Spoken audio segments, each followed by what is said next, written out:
Today we are starting unit second atomic structure.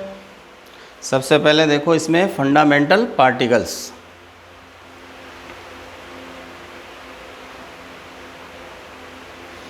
Fundamental particles कौन कौन से हैं? Atoms are made up essentially of 3 fundamental particles which differ in mass and electric charge as follows: electron, proton and neutron. Symbol क्या क्या है? Electron E और E minus. Proton को represent करेंगे स्मॉल p से और neutron small n। Approximate relative mass, electron का mass है 1/1836, प्रोटॉन का 1 और न्यूट्रॉन का 1। अप्रॉक्सीमेट रिलेटिव चार्ज, इलेक्ट्रॉन पे चार्ज है -1, प्रोटॉन पे +1 और न्यूट्रॉन न्यूट्रल होते हैं तो चार्ज कितना आ गया? 0। मास इन kg, तो मास इन kg कितना है? इलेक्ट्रॉन का 9.109534 × 10⁻31 kg।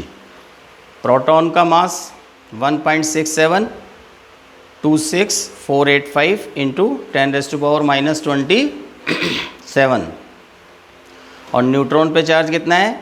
1.6749543 × 10⁻27।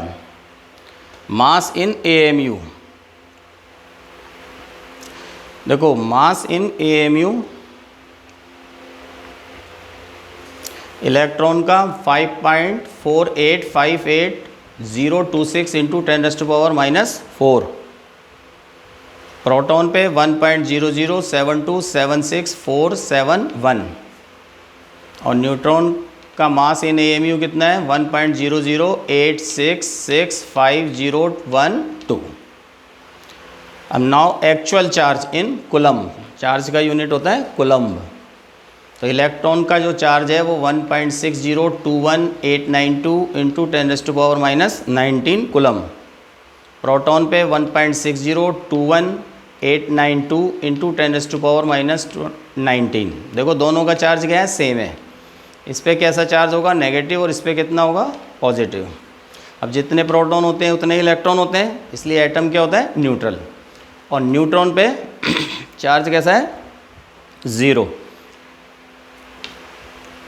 अब एक एग्जाम्पल है, the neutron is attracted towards positive charge particle, negative charge particle, not attracted by any charge, none of these. तो देखो न्यूट्रॉन पर कैसा चार्ज होता है? 0। तो न्यूट्रल होते हैं ये, इसलिए देखो neutron is an uncharged particle, hence C option is correct. Now atomic terms. Nuclide, nuclide क्या होते हैं? Various species of atoms in general are called nuclide. अब ये कौन कौन से हैं? देखो सबसे पहले न्यूक्लियॉन्स। न्यूक्लियॉन्स ये एक टर्म है, इसमें क्या होता है? सब atomic particles in the nucleus of an atom, for example proton and neutron.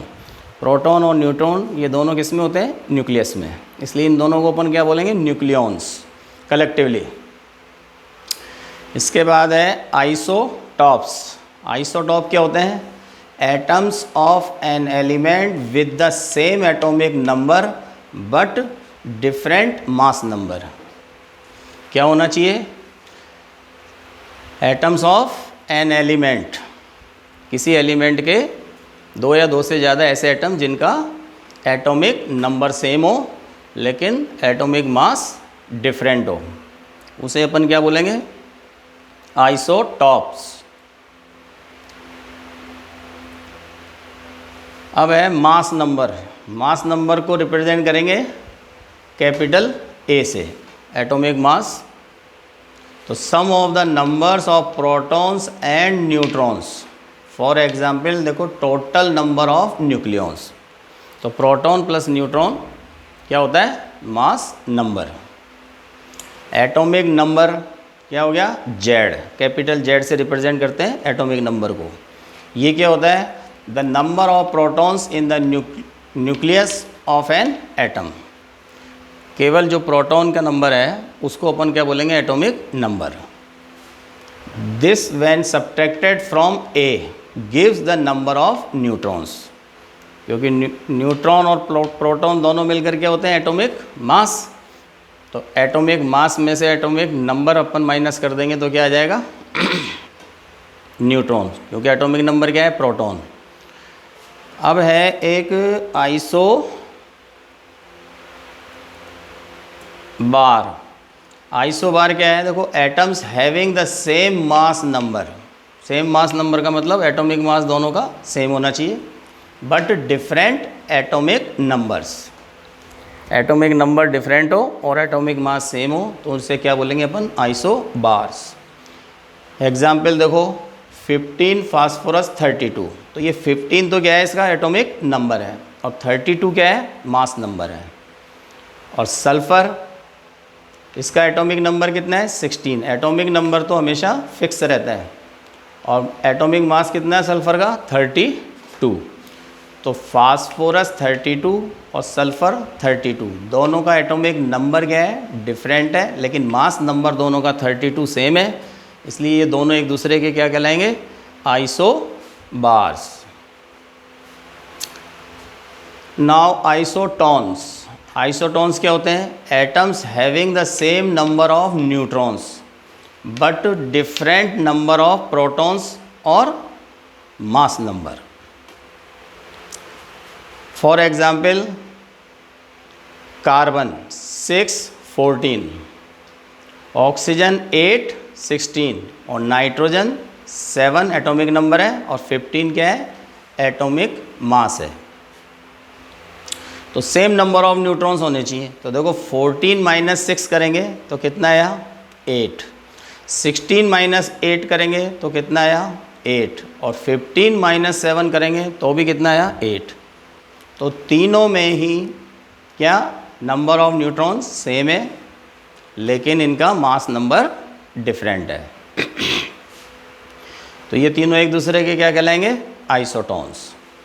इसके बाद है isoelectronic species. Iso electronic species क्या होती है, जिसमें नंबर ऑफ इलेक्ट्रॉन्स सेम हो। एटम्स हो सकते हैं, आयन हो सकता है, आयन में कैटायन हो जाए चाहे एनायन हो जाए। तो देखो, एटम्स, मॉलिक्यूल और ions having the same number of electrons are called isoelectronic. Example देखिए, N2। अब N2 में नाइट्रोजन के 2 एटम हैं, एटॉमिक नंबर कितना होता है, 7।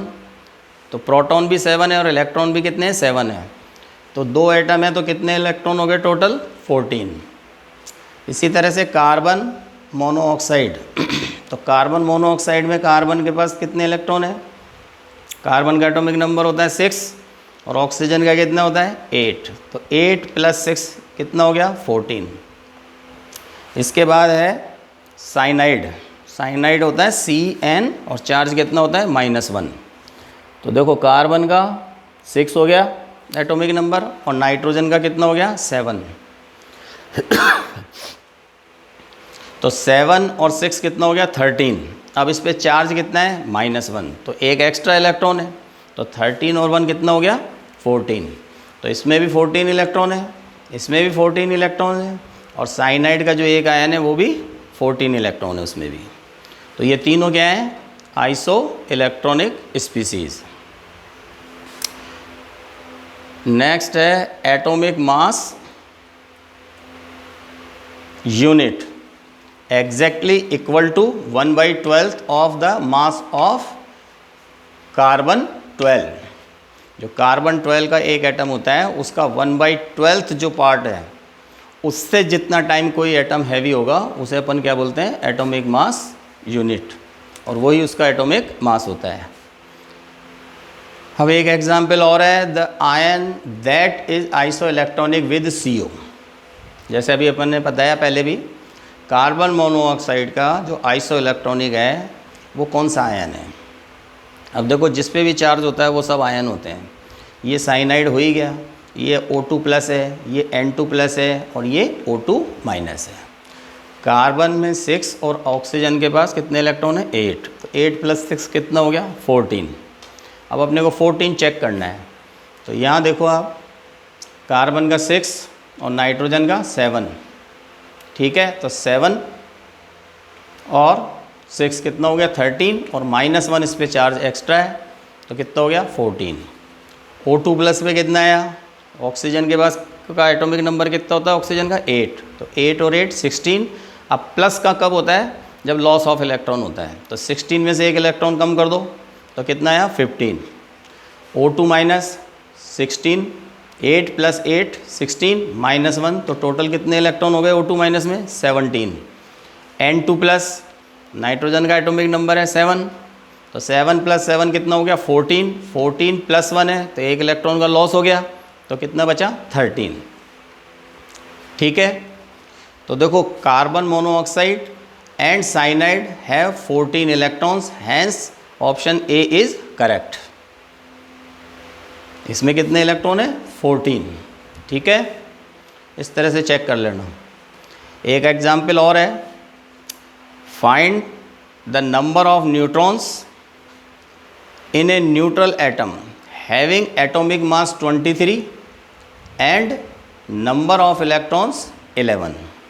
तो एटॉमिक मास कितना है 23 और इलेक्ट्रॉन्स कितने हैं उसमें 11। निकालना क्या है अपने को, नंबर ऑफ न्यूट्रॉन्स। तो देखिए number of protons equal to number of electrons, क्योंकि एटम न्यूट्रल है, तो जब इसमें इलेक्ट्रॉन 11 है तो प्रोटॉन भी कितने होंगे 11। अब एटॉमिक मास क्या होता है, प्रोटॉन प्लस न्यूट्रॉन, तो एटॉमिक मास कितना हो गया 23, प्रोटॉन कितने हो गए 11, तो 23 माइनस 11 करेंगे तो कितना आ जाएगा 12, तो कितने न्यूट्रॉन्स आएंगे इसमें 12। ठीक है, tomorrow we will discuss some important characteristics of a wave. Thanks.